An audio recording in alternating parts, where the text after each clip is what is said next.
Dalam nama Bapa dan Putra dan Roh Kudus. Amin. Allah Bapa di surga, kami mengucap syukur dan terima kasih bahwa Kau ingatkan kembali bahwa jalan mengikuti Engkau, mengikuti putramu, seperti jalan menuju ke puncak gunung. Indah di atas, tapi kami harus melepaskan banyak hal, jatuh, tersungkur, capek, letih. Kami harus mengalami salib dalam masa Prapaskah Retret Agung ini.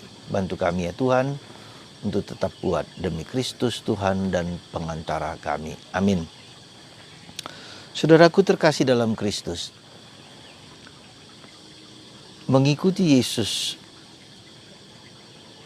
harus menjadi serupa dengan Dia. Yesus mengatakan tentang dirinya sendiri, anak manusia harus menderita, ditolak, disalibkan, dibunuh,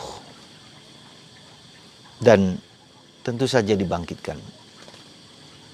Maka kalian yang mau mengikuti aku, setiap orang yang mau mengikuti aku harus menyangkal dirinya, memikul salibnya, dan mengikuti aku. Saudara, pasti pertanyaan dan pernyataan Yesus ini bukanlah diterima oleh para rasul dengan enak. Mungkin mereka bertanya-tanya dalam hati, kenapa harus mengikuti Yesus, harus menderita? Mengapa harus ada penderitaan dalam penghayatan hidup ini? Dan ini bergelayut di pikiran, dalam hati dan perasaan anak muda zaman sekarang. Kenapa harus menderita? Kenapa harus sulit-sulit? Kenapa harus jatuh bangun? Dan itu yang kita lihat dalam dunia medsos, karena kita dihadapkan pada sesuatu yang seolah-olah segala sesuatu gampang, mudah, ya, sederhana, rileks, santai, ya, menarik, memikat. Maka kalau kita dihadapkan pada sesuatu yang sulit, berat, dan tidak mudah, orang mudah sekali loyo, mudah sekali lemah, mudah sekali meninggalkan semua itu.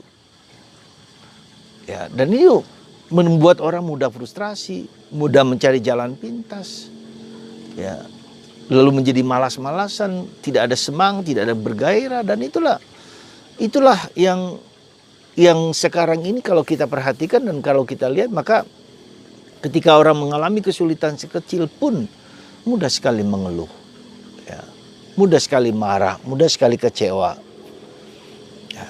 Dan itu bukan hanya anak-anak muda sekarang, kita pun yang setengah tua atau tua pun kerap kali merasa letih, merasa capek gitu, ya. Nah, saudaraku terkasih dalam Kristus, Yesus tidak menubuatkan atau mewartakan bahwa kita lepas dari penderitaan. Tidak ada, Yesus tidak mengatakan tidak ada penderitaan, tetap ada penderitaan, ya. Dan penderitaan itu menjadi bagian dari seluruh hidup Yesus, ya. Menjadi sesuatu yang melekat di dalam kedirian Yesus, ya. Dan itu pula setiap orang mau mengikuti Dia, kita semua, tak terkecuali siapapun juga, sehebat, sekaya, semulia, sejaya apapun, ya. Jadi saudaraku terkasih dalam Kristus, apa yang menyebabkan membuat kita menderita gitu loh. Pertama, memang karena kita adalah manusia yang lemah. Ada banyak kekurangan, ada banyak keterbatasan, ada banyak kerapuhan, ya, ada banyak dosa dalam diri kita. Kita diciptakan tidak sempurna, tetapi kita ciptakan baik. Jadi dalam diri kita sendiri adalah sesuatu yang harus disempurnakan, becoming gitu loh. Jadi bukan hanya sudah jadi, selesai, tidak, tapi suatu proses terus menjadi, ya. Dan terus menjadi seperti itu, ya. Jadi karena terus menjadi, terus menyempurna, maka dibutuhkan suatu perjuangan, suatu proses jatuh bangun ya, untuk belajar mengolah dan diolah ya, tidak hanya secara fisik kita. Mungkin secara fisik kita bertumbuh secara alami ya, tetapi secara mental, secara emosional dan secara spiritual harus berjalan, bergulat, berjuang terus-menerus. Ya. Dan ini membutuhkan suatu proses yang tidak mudah, proses jatuh bangun, proses penderitaan, proses salib gitu kan. Jadi kita sadari bahwa kita sendiri, kita tidak sempurna, kita menuju ke kesempurnaan. Kita menuju ke kebaikan, kita menuju bergulat untuk menjadi lebih baik lagi. Terutama dalam hal mental, ya, psikis, ya, dan rohani yang nggak kelihatan itu. Yang seringkali mengomando kita dan kita harus berjuang untuk itu. Jadi saudaraku terkasih dalam Kristus, penderitaan itu adalah proses untuk menyempurna, untuk menjadi lebih baik lagi, ya. Belajar dari kelemahan dan kesalahan dan kejatuh bangunan gitu loh. Jadi itu bukan hanya ketika kita masih muda, tapi ketika sekarang pun kita terus berjalan, terus bergulat. Ya. Nah itu jadi kelemahan. Jadi kita penderitaan itu untuk menyempurnakan kita sendiri menjadi lebih baik. Ya. Nah tentu saja dalam penyempurnaan, proses penyempurnaan karena kita lebih harus berjuang, kita juga dengan berhadapan dengan realitas orang lain yang mempunyai juga pikiran, perasaan, kehendak dan kemauan yang berbeda dengan kita, dan terjadi interaksi itu, dan itu adalah proses menyempurna juga dalam diri kita. Nah, di samping itu juga, di samping kelemahan, di samping proses bersama orang lain, orang juga tidak suka dengan kita, bisa saja, bisa jadi, tapi itu proses lagi untuk membuat kita menjadi menyempurna. Nah, ada unsur lain yang harus kita perhatikan juga adalah bahwa ada kuasa-kuasa kegelapan yang juga entah dari kita sendiri, entah dari sekitar kita, entah dari orang lain yang juga mengganggu kita supaya kita jatuh ya. Dorongan-dorongan ya, dorongan-dorongan suara-suara yang tidak baik yang muncul dari dalam diri kita supaya kita dalam tanda petik mati dan binasa ya. Jadi maka dalam bacaan pertama hari ini kuhadapkan antara kehidupan dan kematian, antara kebinasaan dan kesejahteraan. Dua pilihan ini. Dan itu ada dalam suara hati kita untuk menjalankan yang baik. Supaya kita bahagia, supaya kita damai, supaya kita sejahtera, supaya kita hidup, atau yang tidak baik. Ya, nah, ketika kita memilih yang tidak baik, kita itulah mengalami proses penderitaan karena kita memilih yang tidak baik. Jadi Tuhan memberikan kepada kita suara hati yang mengajak kita untuk melakukan yang baik dan menghindari yang jahat. Tetapi tidak jarang kita melakukan yang tidak baik dan menghindari yang baik. Nah, itu yang terjadi, maka terjadi malapetaka besar-besaran seperti peperangan di Ukraina. Ya.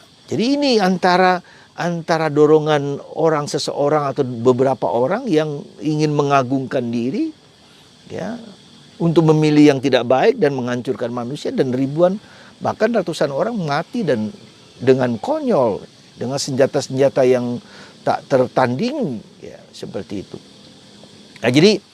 Nah jadi dengan demikian saudaraku terkasih dalam Kristus, itulah sebabnya mengapa Yesus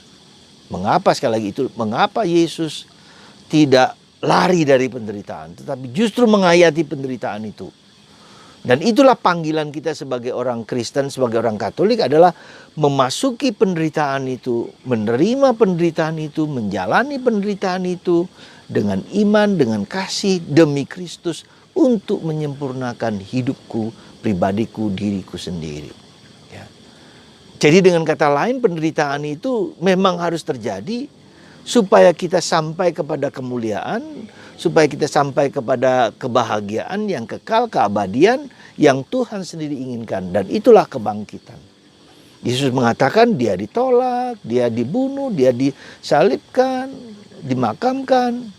Tapi dia juga kemuliaan, bangkit, mulia, jaya. Maka mari saudaraku terkasih, semoga di masa Prapaskah ini dalam retret agung selama 30 hari lebih, kita diajak untuk melihat itu semua, ya. Untuk melihat kekurangan-kekurangan, keterbatasan-keterbatasan kita. Kita belajar dari kejatuhan, kegagalan, ketidakberhasilan kita.